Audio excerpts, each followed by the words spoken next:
Good afternoon, everybody, and welcome back to another installment of Scout Selections here for Monday, December 30th. Before we get into today's play of the day, a quick recap of what happened yesterday.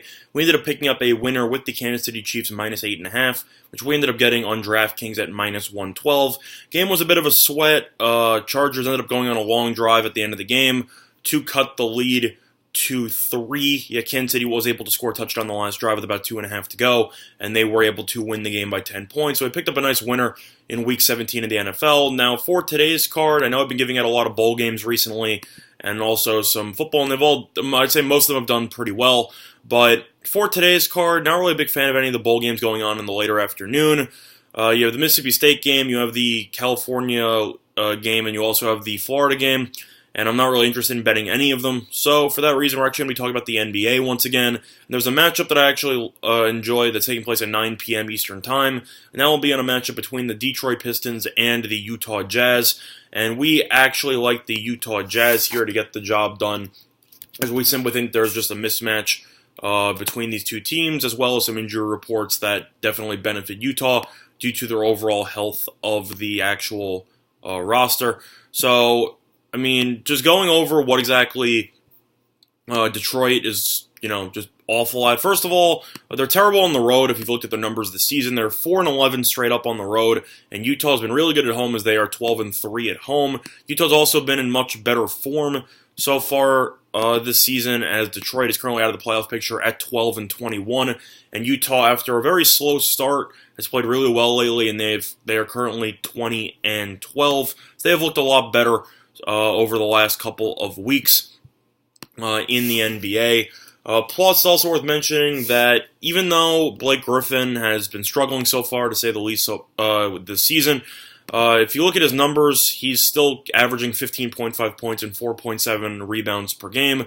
And he is currently expected to miss this game as he is doubtful due to left knee soreness. So with him out of the lineup, you're likely going to see youngster Christian Wood take over in the starting lineup at the power forward spot. He's played pretty well so far this season in limited minutes, but at the same point, you have to wonder if he's actually going to be good enough to be in the starting lineup or if he's just an energy piece off the bench. Either way, he's expected to start. You also have some injuries to Morris, to Kennard, and to Tony Snell, so Snell might not even play. Your starting lineup right now is looking like Tim Frazier, then you have Mikhailuk, then you have Snell, potentially, who might not play. Then you have Wood, and then you have Drummond. That's an awful starting lineup, and you're facing a Utah team that has no active injuries besides Mike Conley, and Utah's played better without him so far this season.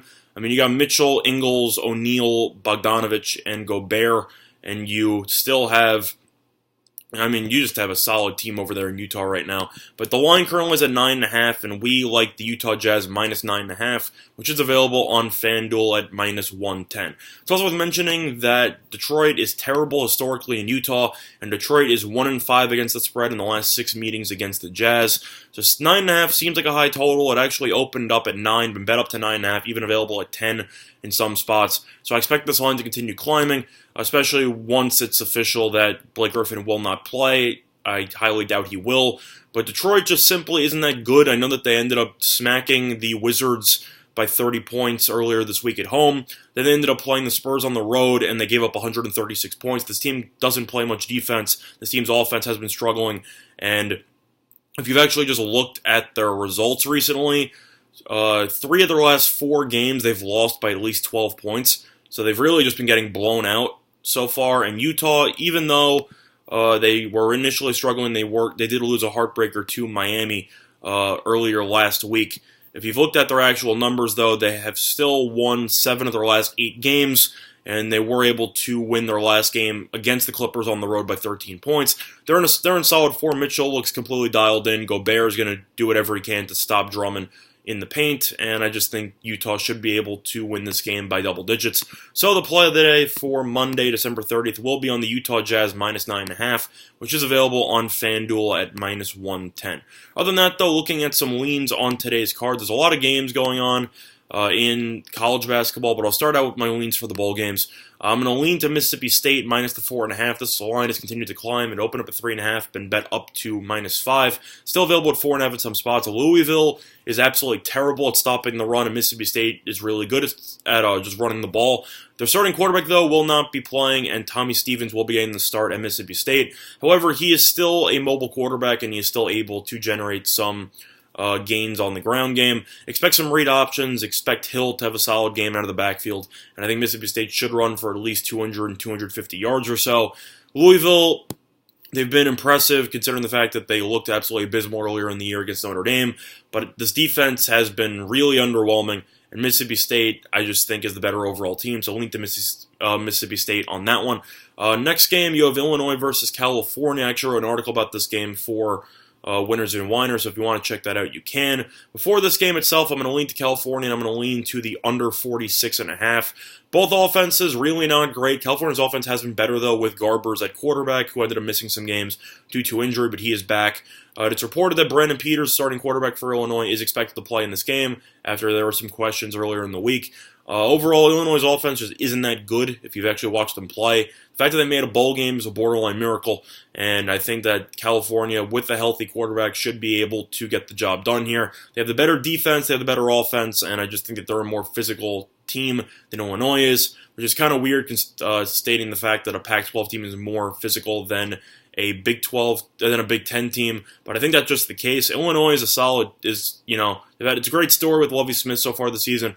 But the fact is that since they were projected to win about 3 games going into the year, people didn't really think they had much talent on the roster, and I still don't think they have more talent than California. I think California should win this game by at least a touchdown. This game will also be played in the West Coast, which should help California out. For me, I think California will win the game by at least a touchdown, lean to California and the under. I think that game should end somewhere in the realm of 24-17, 24-13, something like that.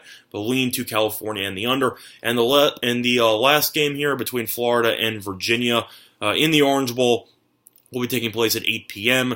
Money's coming on Florida, bet up from 13.5 to roughly 15, and the money has come in on the over.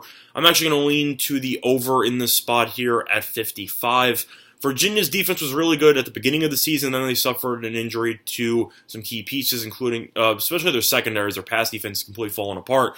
I think Florida, especially with the way that they've been able to move the ball through the air, should be able to score at least 30 points in this game, potentially 35 or 40, honestly. In Virginia, their offense is okay. Bryce Perkins, a very dangerous dual-threat quarterback, and I think he should be able to generate some solid chances here for some big plays for Virginia. Their offense still was pretty solid over the second half of the year.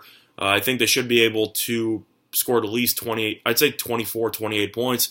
I think you're looking at a game that should end somewhere in the realm of 35-24. So for me, I will lean to the over and a small lean to Virginia plus the points. I know Florida's been the better team, and I'm not saying that Virginia has a shot at winning, but I just think 15 is too many points here, and I think that Virginia should be able to get the job done. This game will be played in Florida, though, so you have to wonder how much of an impact that will have on Florida, trying to put in a solid performance in front of some of their hometown fans. But that remains to be seen. They will be playing in Miami's home stadium, not Florida's home stadium.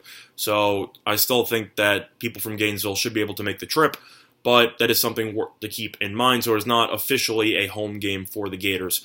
But in terms of the NBA, switching gears once again, don't really like anything on the card. I would lean to Brooklyn just based on the line movement so far. Brooklyn opened up at -1. They bet up to 3.5. They have struggled lately, but Minnesota's been terrible, and Towns is still out, as far as I know. He's a game-time decision, but he's trending towards doubtful. So if Towns does not play, I would take it. If he is going to play, then I would not. Sounds simple enough, but that's how I would look at this game. I'd assume that the line has moved this much because of the fact that they're expecting Towns to not play, but that's just pure speculation. Other than that, lean to... what else do I like on today's card? I would lean to Orlando here. Atlanta, I know that they've been struggling a lot over the last 2 weeks. They've probably been the worst team in the NBA so far this season. Orlando doesn't look great either. But without Trae Young, Atlanta just simply can't score, and they can't defend anyway. I think Orlando should win this game pretty easily. I think there's a reason why the Magic of all teams are favored by 10.5.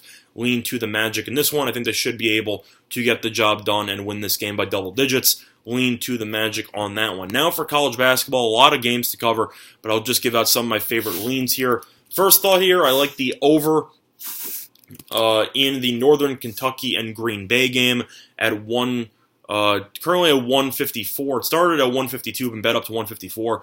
Green Bay is perfect for overs. They're scoring over 80 points per game. They're giving up over 80 points per game, and they're in the top 20 in pace in the country.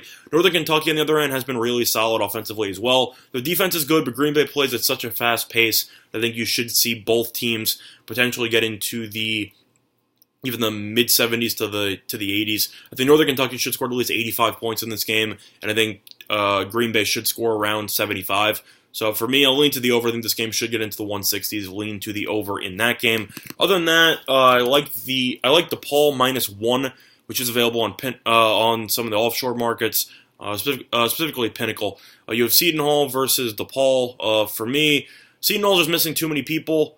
If you've looked at their actual stats, Miles Powell's still dealing with a concussion, and their second best player is also supposed to be out for this game as he ended up breaking his wrist, and he will be out for 2 months. Seton Hall's just banged up, and DePaul has been fantastic this season. They've only lost one game, and DePaul will be at home for this conference opener. I think DePaul should come out focused, and they should be ready to put in a good performance. Lean to DePaul -1 in that one. Other than that, those are my two favorite plays on the college basketball card. I think that's pretty much going to do it for just my thoughts here. But the play of the day, once again, will be on the Utah Jazz, -9.5, which is available on FanDuel at -110. That's going to over the installment of Scott's Selections here for Monday, December 30th, and good luck to all of you and your respective bets today. Bye, everyone.